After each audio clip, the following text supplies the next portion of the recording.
listening to the VetTunes podcast, where we shine the spotlight on veteran artists and artists in the music industry. Stand by for transmission.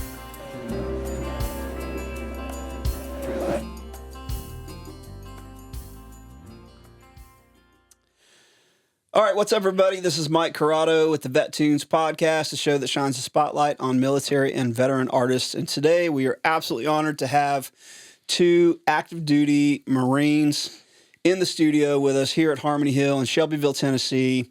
And we're just going to get right into it. Thanks, Mike, for having us here. Absolutely. We're super happy to, not only talk about kind of like how we kind of both came up in the Marine Corps, but also talk about, how our careers and trajectories were as Marine musicians as well. So kind of a little bit from my background, I guess how I first came into the Marine Corps. It's going to kind of have to take this a little bit back, I guess I got to start with, my parents, because I wouldn't be anything without my parents today.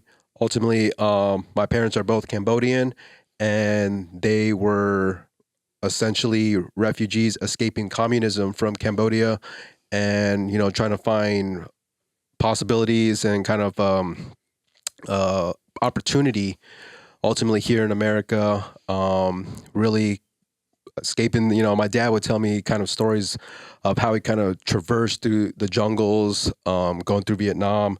So that way he can kind of like, make passage to America here, where he met my mom, and, they both settled down in a little city called Fontana, California. And that's where I was born. And, I was very blessed in my life to kind of, have everything afforded to me. It was always food on the table. My mom and dad worked jobs, so that way, they could provide education for me and, have a sustainable lifestyle for me. And ultimately, through all that, my dad would always kind of go back to, like how he always had to like fight for his brothers and sisters to make sure that they had, food on the table, to make sure that they had everything they needed to be able to survive and kind of like prosper. So he wanted to afford that to me and make sure like I had no difficulties growing up, the way that he kind of like, came up growing up. Sure. And what that it kind of created in me, it was, I never really had to like fight for anything. I really never really had to like fight to, kind of earn my own keep, which was something I never, I never had struggles, coming up. Kind of fast forward a little bit, and my friend, who was I was actually in a band with, he kind of gets the call up. His name is John. He gets the call up to, like he wants to join the Marine Corps. And this is the first time I had ever kind of like, seen the Marines. My school maybe had like a Army ROTC, but this is kind of like the first time in my life the Marine Corps has been introduced to me. And, he goes off and joins, becomes a part of artillery. He enlists for our artilleryman job. And, when he comes back, it's always kind of like he stands up a little bit straighter. He's kind of got like that passion and drive in him. And there's one quote that kind of specifically resonates with me that kind of like maybe came on a brochure, but, what he had was earned, never given. And that's kind of something that resonated with me, kind of struck a chord, if you will, that kind of made me want to kind of like pursue that path to see if, okay, maybe the Marine Corps is something that I want to pursue because it's something I want to earn for myself, like something how my father and my mother earned for their right to be here, to earn for their chance for opportunities here in America. I also wanted to kind of like earn that place as well too. Fontana, California, you said? Fontana, California. Where's that? So it's kind of, I always tell people it's kind of like right in the middle of south of Los Angeles and a little bit north of San Diego, kind of out of San Bernardino County. Okay. So large Marine presence in the area. You got Camp Pendleton, you got San Diego. So is it, somewhere down there? SoCal? Yeah, we were a little bit more north. So I didn't even know Camp Pendleton was, a Marine Corps base, just driving right past it on the 5 South going to San Diego. Mm-hmm. So really when my friend started, talking about the Marines, talking about like all his aspirations, dreams, and drives that, he was looking to get out of the Marine Corps, that was like the first time it was introduced to me. And how old was he? How old were you? Were you all same age? Yeah, so he was like a year older than I was. So like as he was like a high school senior, I was like a high school junior. We were kind of like, we were in the same rock band together growing up, and kind of like his journey kind of really inspired me like, okay, I think this is something I see myself doing and something that I want to not only earn for myself, but ultimately prove that I, can kind of like achieve this as well. So when you went to a recruiter, did you even know about the Marine band program or the musician pipeline that they had? No, not at all, actually. So I didn't even know at that time, I didn't even know like the services had bands. I didn't know there was like a Marine band, even like the President's Own. I didn't know any of that. I went in there, kind of like just with kind of like that thought in my mind, the earn never given kind of mantra that's kind of like what I kept like whispering to myself, kind of like just kept repeating, like it kind of just grew in me, that idea just kind of blossomed. And the recruiter sat down with me and was kind of like, hey, these are the kind of jobs that are available based on your testing scores. You do really well in aviation. You can maybe do the same thing as your friend, do artillery. And then there's that question that the recruiter always asks, like, hey, do you also play any musical instruments? And I had mentioned to him, yeah, I do play the guitar. And, the eyes widened a little bit like, hey, did you know we have a Marine Corps band in our service? And it was like, no. And like, yeah, so this is audition only process. So ultimately, see if you are qualified first and foremost for military service with my recruiter, having those conversations. And then you can also go out and talk to what's called the musician placement director, whose job is to assess musicians to see if they have the baseline level of skills to, be accepted for a position in the Marine band. So the recruiter, kind of conversated with me like, hey, I can have him come out and audition you. And I was like, you know what? Yeah, I think I'll do that. Nice. And so, here we are. Yeah. So I imagine there's probably folks that roll into a recruiting station. They answer the question, do you play an instrument? Yes. And they may be more of a self-taught kind of thing. What was your musical education like leading up to the Marine Corps? So this one's kind of a interesting musical path, I would say.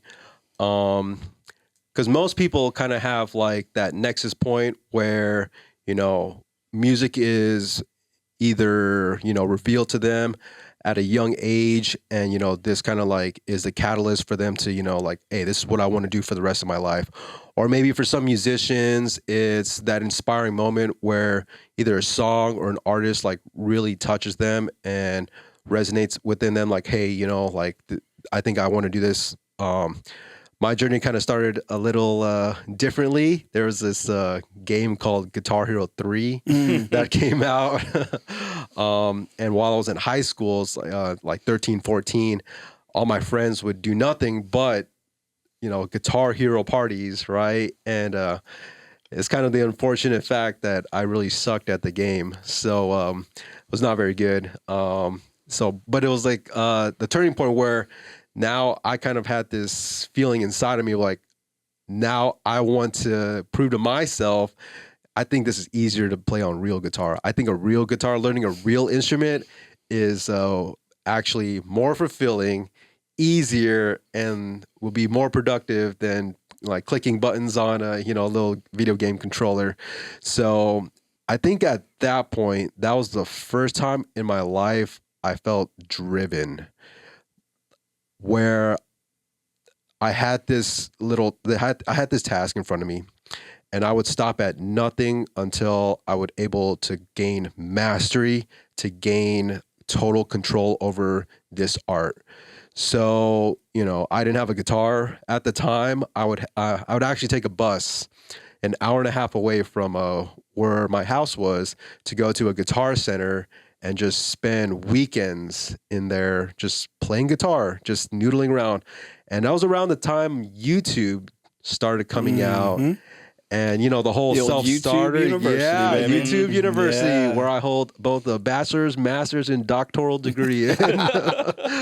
So you had a little bit of theory you could read.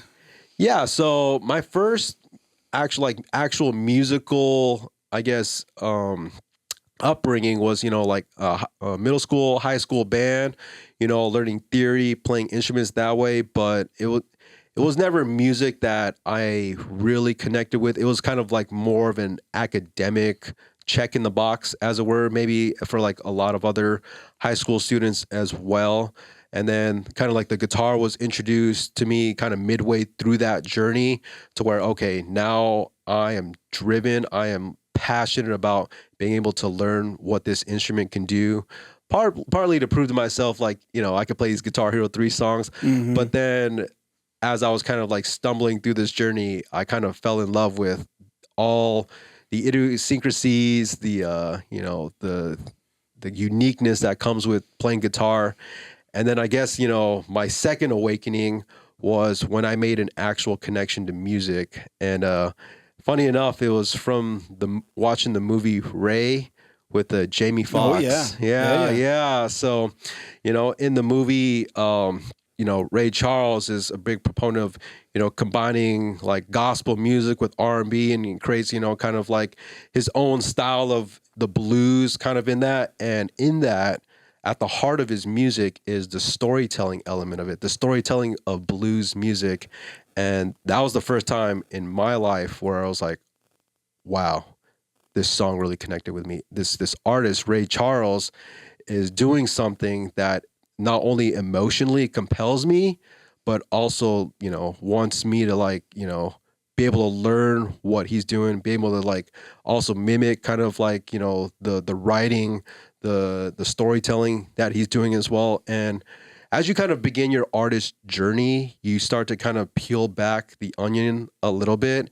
And, you know, you trace back the lineage of like, you know, where this music comes from, you know, start to develop your own tastes and like, you know, what you like of the music and where he has his roots from. So diving back into jazz, looking into, you know, the next step of like what rock and roll is, what neo wave soul music, and ultimately, you know, music that all centers around the blues and where not only it is in that time frame, but where it is now and how I wanted to interpret it, how I wanted to play the blues. And that ultimately was kind of like the point in my life where like, okay, I want to be a musician. This is what I want to do. Yeah.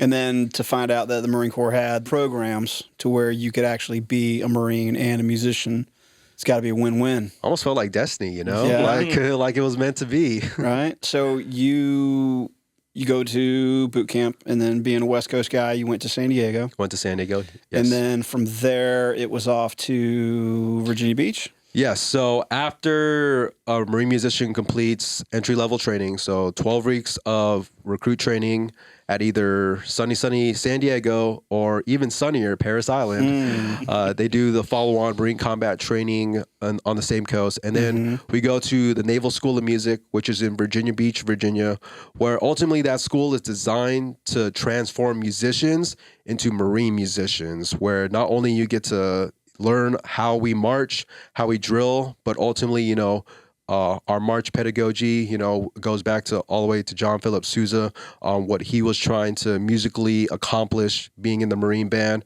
Because now we're, as keepers of tradition, continuing his legacy through the Marine bands. But ultimately, that vision and that mission is still the same mission, but now it has evolved to what we do today. So now we also have different ensembles to still kind of forward that idea, his original ideas, that the Marine bands is ultimately the people's band, to come out and do public concerts for, you know, the people all across the world. So the way we facilitate that, we also have a wind ensemble within our band.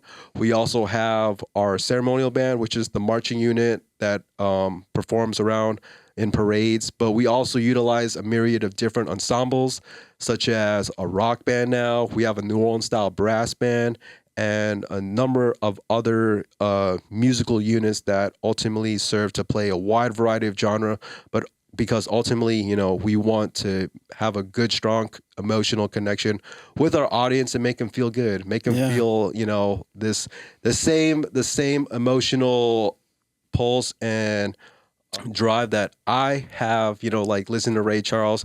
You know, we want to also have that same feeling for our audience. So you go to Virginia Beach Naval School of Music, then where? After Virginia Beach, so completed the Naval School of Music, the Marine Corps saw that I went to sunny San Diego and sent me to even sunnier Parris Island. So I spent 3 years out there serving as a guitar instrumentalist with the Parris Island Marine Band. Okay. And then from there, where'd you go? After that, went to Marine Corps, was like, you know what? You did a great job out in sunny Parris Island. We're going to send you to the sunniest place we know, which is sunny Hawaii. Nice. So that's where I got to meet Master Sergeant Will Pierce here. So after, you know, making it through the sand fleas and all the fun stuff that comes with Parris Island, then they said, hey, you deserve a break. We're going to send you out to Hawaii. And then where? So after spending a nice couple of years out in Hawaii, we got to do a tour at the 1st Marine Division in Camp Pendleton, California, which honestly has been one of my most favorable experiences thus far. It's a interesting culmination where, you know, the Marine meets music, where we're not only going out and abroad to accomplish all these musical missions, but we also serve as Marines out there, essentially serving as a security force for the forward operating base, partaking in exercises all across the division as well too. Yeah. So the mantra of every Marine's a rifleman holds true for the Marine music program as well. Oh, absolutely. And, you know, a lot of people may not know that, but you know, every Marine's a rifleman. Yep. Absolutely. So you get done with 1st Marine Division, then where? And then, so after serving a tour out as a guitar instrumentalist at 1st Marine Division, now my currently back at Parris Island, where it all began, and serving as the musician placement director for 6th Marine Corps District. So ultimately now, you know, it's come full circle. My job is to be the one to find, procure, and evaluate and audition musicians that want to earn their position in the Marine Corps bands. So kind of how that process kind of unfolds is pretty much a 2-step process. The first and foremost, we have to see if the applicant or the musician can serve in the military. So there's a lot of qualifying prerequisites that they have to go through to make sure, you know, they made all the wickets, they have the minimum requirements, there's no health issues or maybe underlying issues that may prevent them ultimately from serving in the military. And then after that, it's pretty much a video submission audition for this pre-screening portion in which the applicant or the musician puts together a set of musical excerpts that are provided to them. So we have excerpts for every instrument that we hire, and they just basically record a video of themselves to submit ultimately to me. And based on these video submissions, if they meet the prerequisites of what we're looking for in our musicians, ultimately they get selected for a live audition. And once you pass a live audition, you are guaranteed a spot to be in the United States Marine Band. Nice. And that also includes vocalists. Vocalists, yes. I mean, I feel like that was a recent ad as I was kind of getting long in the tooth in the Marine Corps, and then vocalists came out. And you know, for a vocalist, is it the same thing regarding the music theory piece, or is it a little bit more of the aptitude to be able to learn and and adapt to different musical styles. Right. So it's a little bit of a combination of both. We want our vocalists to have prior musical training, some knowledge of music theory as well too. But in addition to being able to sing in different genres, showmanship is also a big part of what we're looking for to hire in our vocalists. Yeah, that personality. That personality, drive. right? The drive, and part of that piece being what I was kind of like mentioning earlier. A goal of a Marine band is to make a deep emotional connection with our audience. Ultimately prosper good feelings. Have fun. You don't want a frontman or a frontwoman vocalist to kind of go there and have tomatoes thrown at you. Ultimately, you want them to inspire good feelings. Have the audience really hear what you're singing. And be able to kind of connect with them in that way, even if not every person in the audience is a musician. Every person out there can understand and follow along in the song as well too. Yeah, one of the things I think that's really cool about the music program in the Marine Corps is you all get to go out into the public and do a bunch of different shows, variety of music. And I think that's unique for a civilian audience. I think people are relatively familiar with Marines and what Marines do, and kicking indoors and doing all the combat arms stuff. But then when you have somebody with an incredible amount of talent get up there on stage, out in the community, and then just have fun, I think it's just such a whole different personality, and I remember, coming up through 2nd Marine Division, working with 2nd Marine Division band, or seeing them at different functions. Obviously there's the marching portion, there's the quintets, there's the jazz pieces, the rock band, all that stuff. But, to go out into the community and watch folks just have a great time playing music. And, I got to experience that in New Orleans as well. There's a active duty band down there with the headquarters for Marine Forces Reserve. But I also see, especially this time of year, coming after Mardi Gras, is just, there's the very rigid structure in marching, and then all of a sudden you guys kind of break ranks and then just have a blast, get the crowd going. And it's a whole different side of the Marine Corps, to me anyways. Oh yeah, 100%. All right, so I'm going to come back to you. We're going to talk to Mr. Will here, but I'm going to come back to you, and the question that I have for you all is musical opportunities that you've had out in the community. Maybe not necessarily in uniform, just the ability to do different things. I've been fortunate to play with you in Nashville, in California, in Hawaii. I think we did some stuff up in Quantico as well. And I was out playing in the community, in a civilian capacity, and you were doing the same thing, but then, watching both of your social medias and you guys out there doing things, I see you out there, not in uniform, but just as yourself and being a musician and, for the love of music and performing, just out there doing different things. So I'm going to circle back and we'll talk a little bit about, different experiences you've had, people that you've gotten to play with, things like that.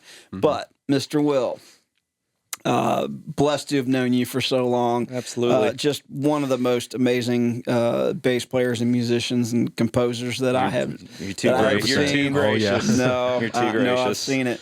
Tell us about your journey. So, I mean, how do I follow? I was very fortunate. I was very blessed. Both my parents are musical. My dad is a guitar player.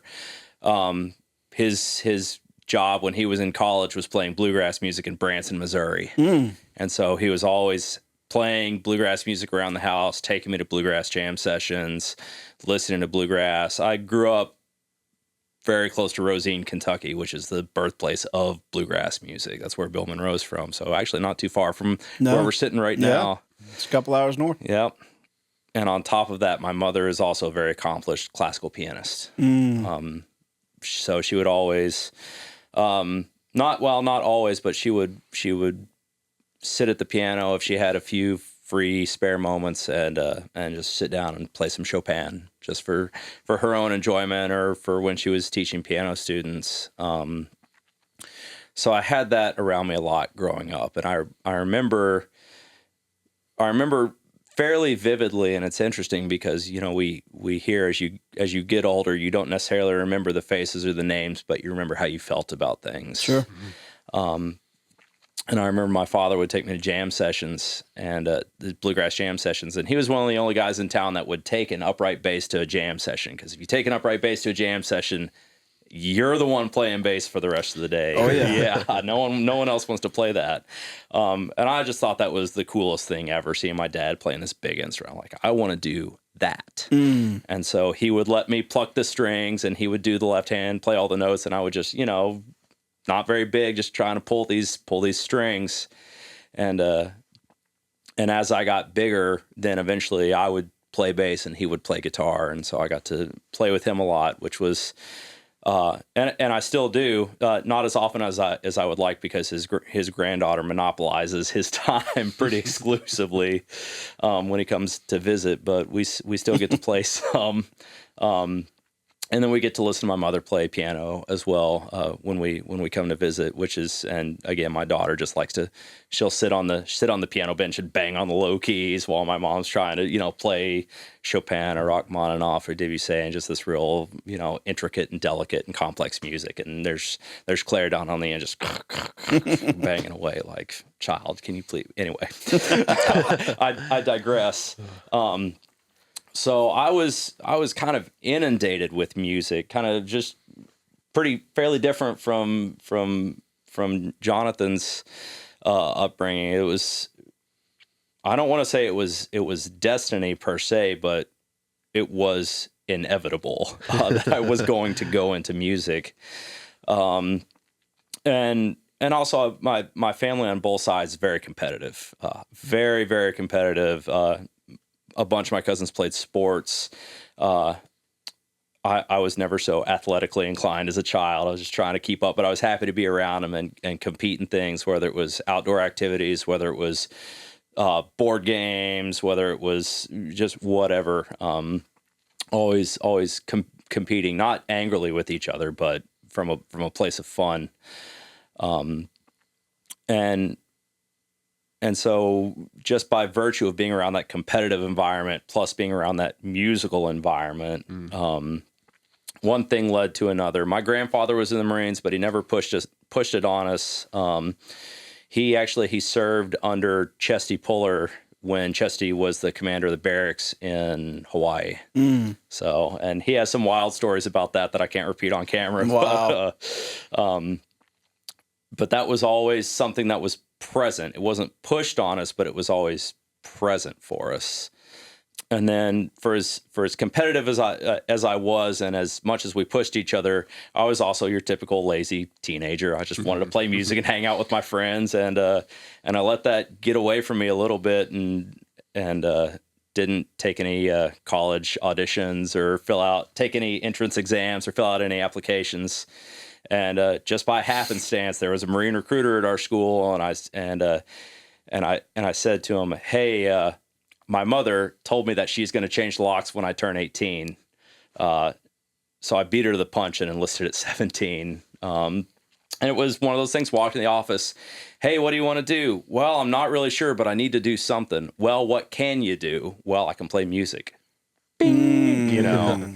And now, had you been doing the high school or the middle school, high school band? I did. I did middle school and high school band and orchestra. So between being inundated with music around the house and being in these programs, it's just all the music theory was there, all the ear training was there. I was playing music with my friends on the side, so I was just spending a lot of time on the instrument. And on a couple of different instruments, but bass really being my main focus. That's that's what resonated with me the most. That's what made the most sense to me. Just everything about it, the way it's laid out, the way it sits under the hands, it all just makes sense. Or at least I thought it made sense. Yeah.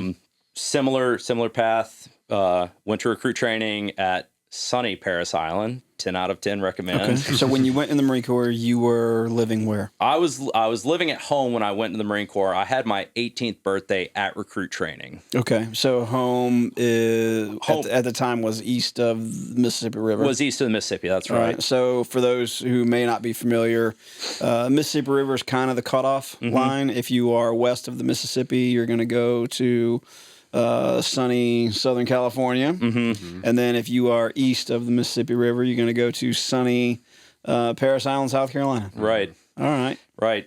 So similar experiences. Recruit training, follow on training at Camp Lejeune.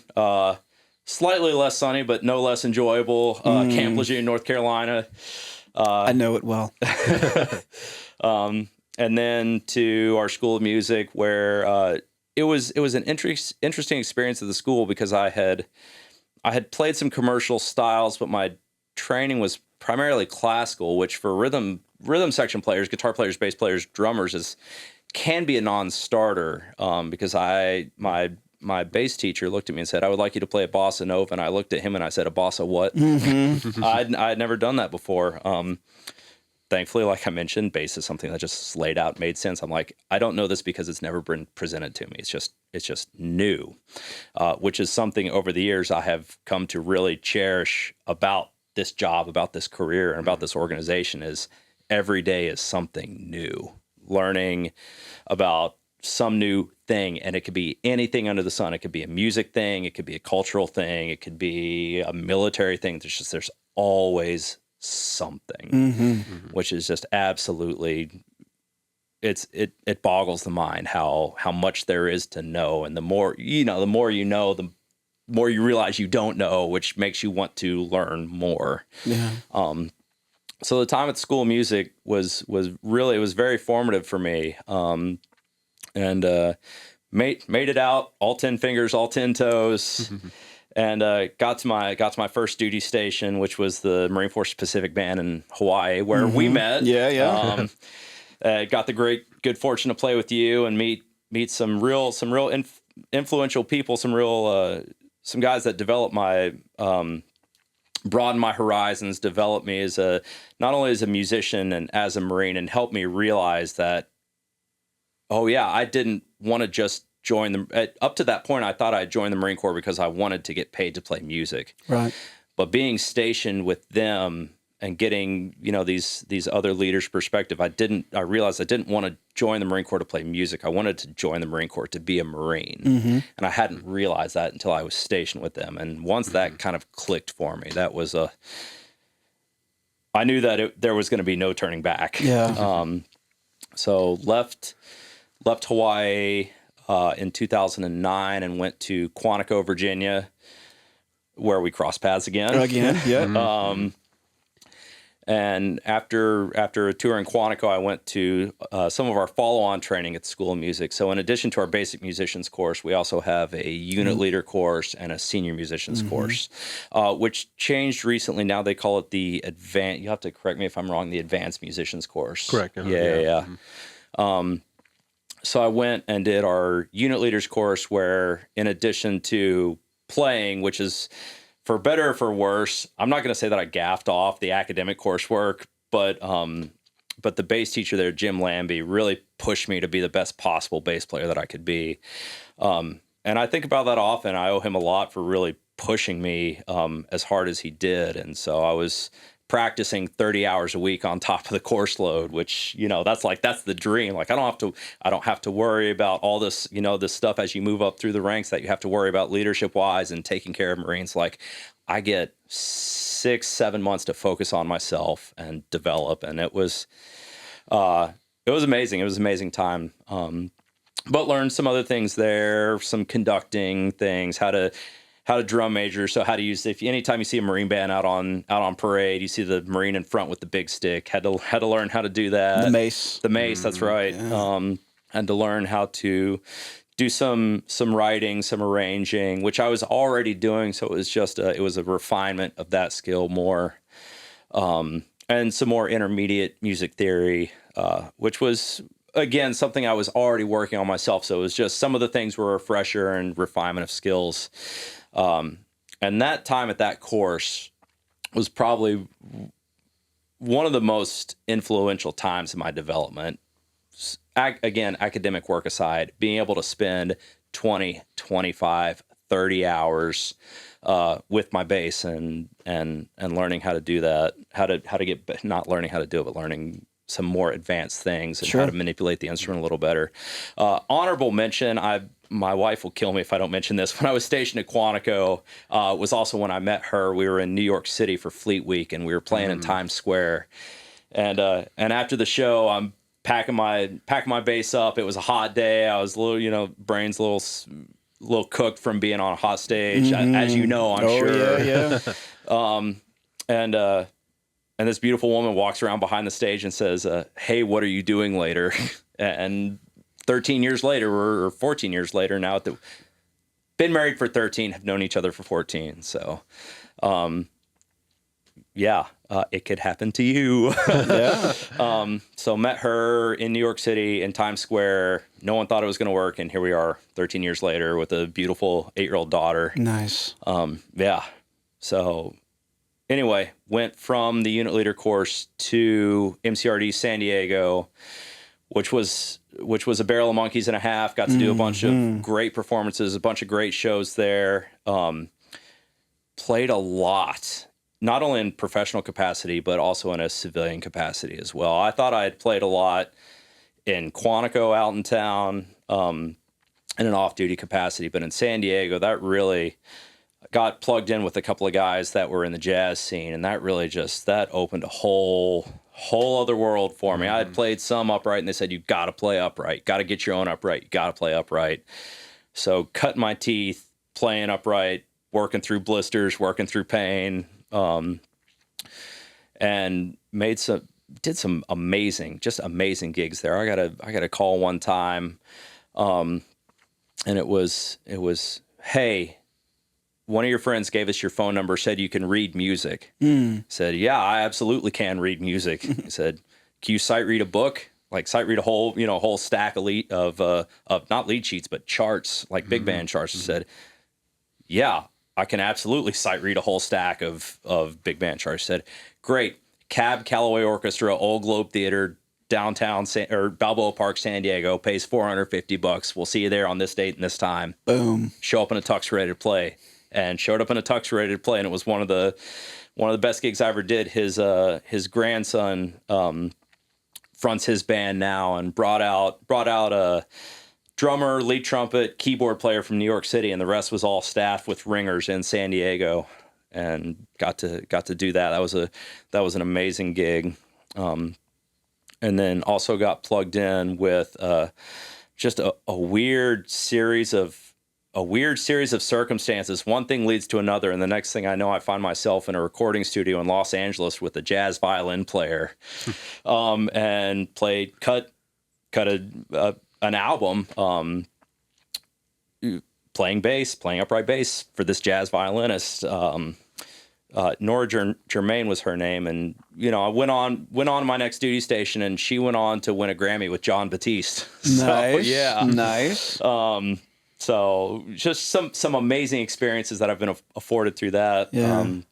From San Diego, it was back to the school for our senior musicians course, where it was advanced conducting, advanced music theory, advanced writing and arranging, and then to the MAR4 PAC, Marine Force Pacific Band, where I met Jonathan.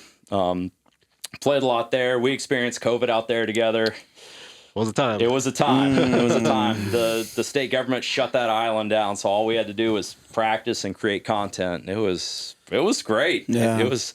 I don't want to say COVID was great, because it wasn't.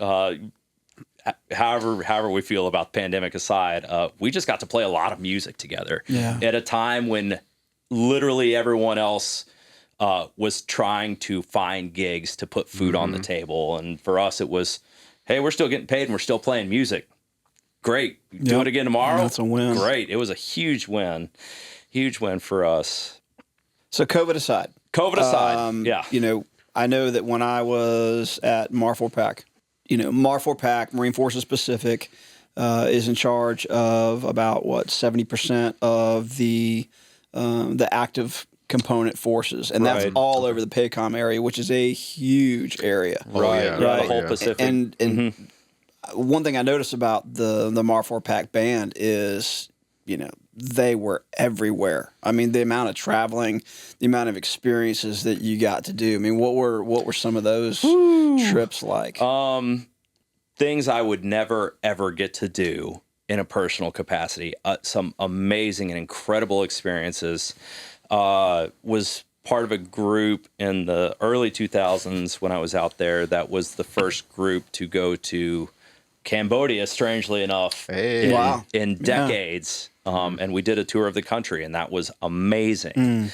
We got to go to Thailand, not in a musical capacity, but in a security capacity, for a couple exercises there. That was amazing. Would never get to do that.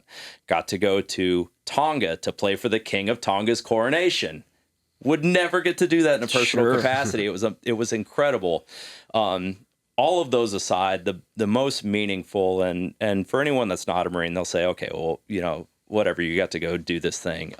But easily the most meaningful was going to Iwo Jima to play for an event there for veterans on both sides, the few Japanese and American Iwo Jima veterans that are left. Got to play a reunion of honor ceremony there, and it was really special as a Marine to get to do that. It was even more special, and I'm going to rib on the Navy because that's what we do. When the Navy canceled our return flight, we got an extra day there to go explore the island. So nice. Yeah. I think the Navy band was probably one of my first introductions to the military musician, because I was a young lieutenant. I was on a ship, and all of a sudden, you know, we were pulling into all these ports in South America and Africa, and all of a sudden this band just arrives, you know, and then we go to an embassy and they are just throwing down. And then I realized, you know, later, because I was so immersed in the infantry thing and just head down, train, keep pressing. But then to realize that the Marine Corps also had that capability, you know, and those types of show bands and things like that would go out, you know, travel, do a lot of the community relation type events and things like that. The Navy band also, it's a special organization. You know, there are sister service, and Navy bands really, they perform similar to us. They perform at a high level, and any chance we get to interact and do joint stuff with them is it's a treat, really. You know, we both have friends in the Navy band, and so anytime we, you know, whether it's you probably met them at the Naval School of Music, right? Absolutely, yeah. We train side by side with them. Yeah. You know, what were some of those opportunities like for you? Man, it's just so many like to think about. I mean, because Will and I kind of experienced kind of like similar pathways as well too, both coming up as rhythm section instrumentalists, guitar and bass. So we kind of all do kind of the same performances. But kind of aside that, I will say part of, you know, me coming up the Marine bands, coming to the Marine Corps as well too, I'd had a pretty unique opportunity to also kind of teach guitar in a capacity with this organization called Guitar for Vets. Oh yeah. Yeah. So I mean, and they're huge. Their big thing is, you know, ultimately music is not only something that, you know, is good for us in terms of like, you know, what we're passionate about, but also, you know, what we're able to kind of like make a living from, but it's also used as kind of like a healing part of like musical therapy, also recovery as well too. So their big mission is to get musical instruments to veterans that, you know, that need help in kind of like this healing process, whether it's either from a PTSD angle or, you know, they're using music as kind of like a self therapeutic method. And so I've got the unique opportunity to also kind of be connected to veterans to teach them guitar, get them learning the basics, but also, be able to create kind of like that emotional connection with the instrument, even if it's kind of like some basic chords, listening to music as well too, introducing them to like, this is some really cool, like, music that I had gotten into that made me kind of like, push my boundaries on the instrument as well too. So, and I've been able to kind of teach these lessons virtually too, through like Skype and stuff like that. So that way, I have students all over the world that I would have never have been able to meet, if it wasn't for, me being able to own this craft, being able to, know what life is like as not only a musician, but also a Marine, working with sailors, Army, Air Force, veterans that, have all gone through kind of like a similar path as well, and now they find themselves, oh, I want to learn guitar. Like how I got inspired and had that spark to be able to learn guitar. Now they're at that point, and I'm there to kind of like, help guide them to the next level, to push them to the next part in their life. So that for me has truly been just a fulfilling experience that I don't think I would ever had teaching kind of like even in on the radar of what I thought my life was gonna kind of turn out to do. But I've been fortunate to meet some incredible people through this program. So I want to give a shout out to Paul, who's with the Guitar for Vets, for setting me up with that program. But outside of like performing for sporting events, traveling internationally as well too.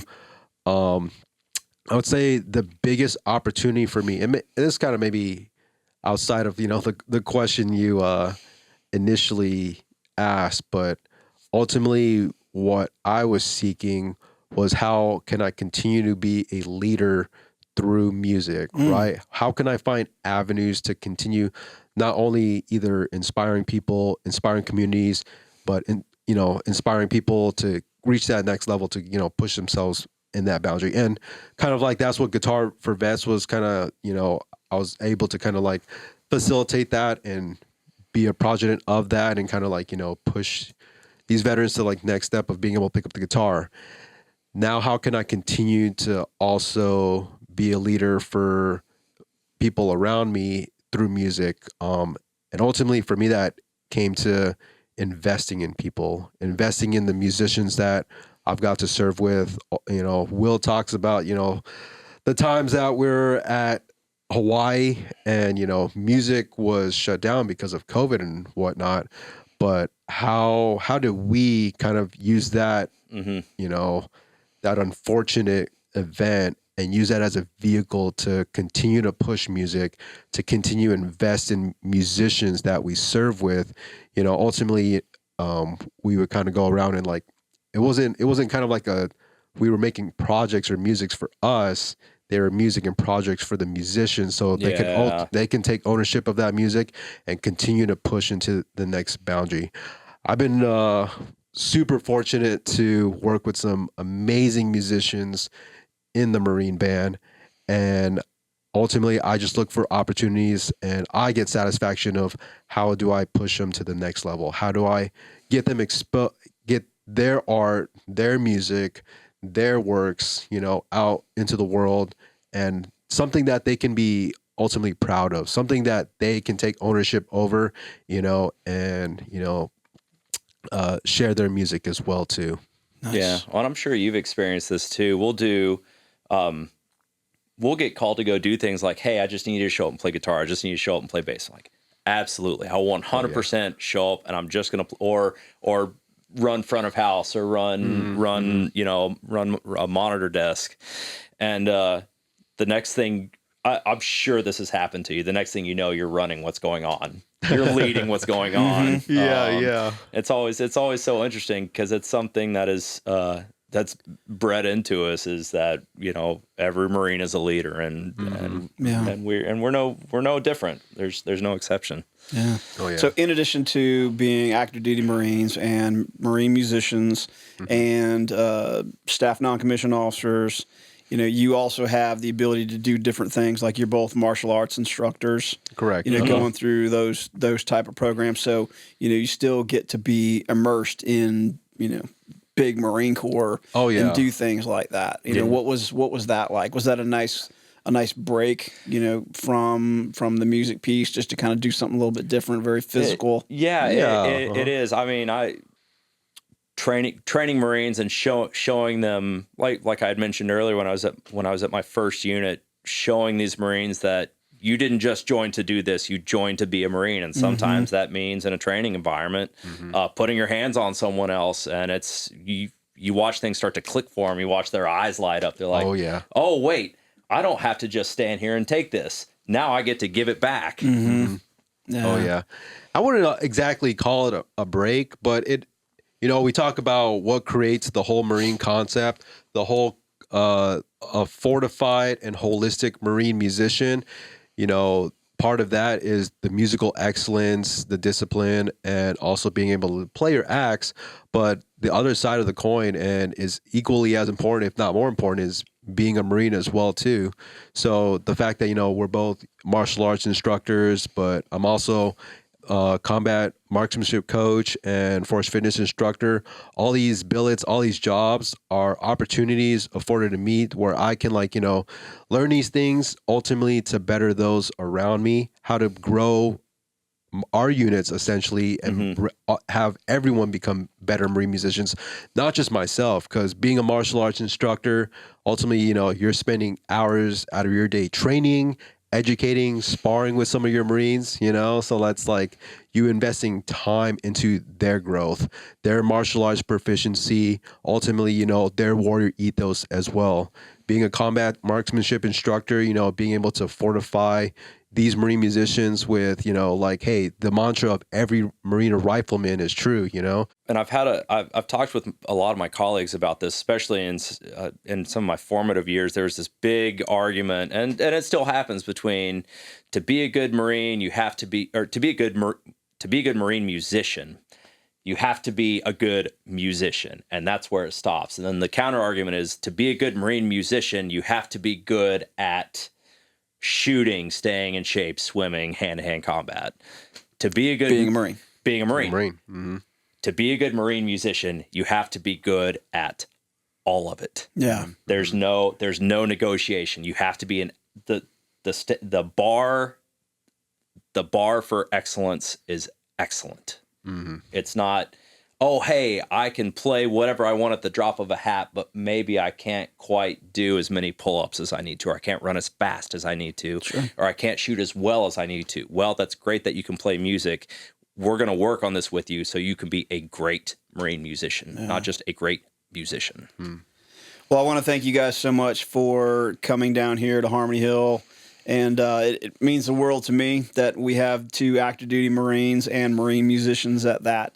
I wasn't a Marine musician, but I was a Marine, and I am a musician.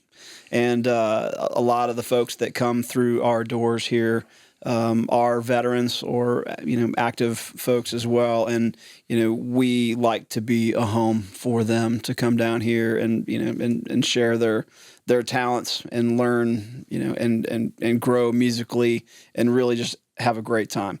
If I'm a musician and I'm in high school and this is something that I am interested in doing, what do I do? If I want to look at the service or the Marine Corps in particular, and I, am just found out that there's a music program, or what do I do? Yeah. So, and it's a pretty unique position. With the Marine bands, we get folks from all walks of life, whether they're a senior in high school, they've gone to college for a number of semesters, and maybe that's not quite meshing, quite fitting with them, and they want to explore different options. Or even a college grad, they just finished their undergrad with either a music performance or music education degree, and grad school is a little out of the reach. I'm already in student debt, and, to accumulate more student debt to reach the next level of of your education, it's harrowing. Or even if you've already walked the path of life, you've been a band director for a number of years, and you're looking, working in the education realm and want to go back to performing. The first step for all of us, myself and Will included, is to talk to your local Marine Corps recruiter, because ultimately they are going to be the gatekeeper to have you be able to qualify and ultimately audition for this job. So the first step is going to be that local Marine Corps recruiter who's coming to your schools, coming out to your public events and saying, hey, you ever thought about joining the United States Marine Corps? Let them know you're a musician and, hey, I want to audition for the Marine Corps band. And that recruiter will get you in touch with the musician placement director for that region and will provide you with the audition materials required for the instrument that you ultimately play. Awesome. Now, I see some incredibly beautiful instruments here. One of the things that we like to have people do when they come visit us here at the studio is play us a song, and you are the first duo that has come through. And what do you got prepared for us today? What are we gonna hear? Yeah, what we got? That's a great question. We're still figuring. No, so when Jonathan first said, "Hey, do you know Mike Corrado?" I said, "Oh boy, do I." We talked. He showed me a couple of things and said, "Hey, what do you think about doing something like this?" And took those ideas and wrote us something for the occasion. It's a little goofy. It's a little fun. So we're gonna play something we wrote. All right. Well, gentlemen, thank you so much for being here. Thank you for your service. Thank you for what you do in the Marine Corps, and we look forward to hearing more. Yeah. Thank you for having us. Absolutely. All right. If you want to hear more about amazing stories from military, active duty military, and veterans in the music business, tune into the VetTunes podcast. You can check us out, vettunespodcast.com. Hit us up on all the socials, and we got more great stories from some amazing individuals coming your way. Stay tuned.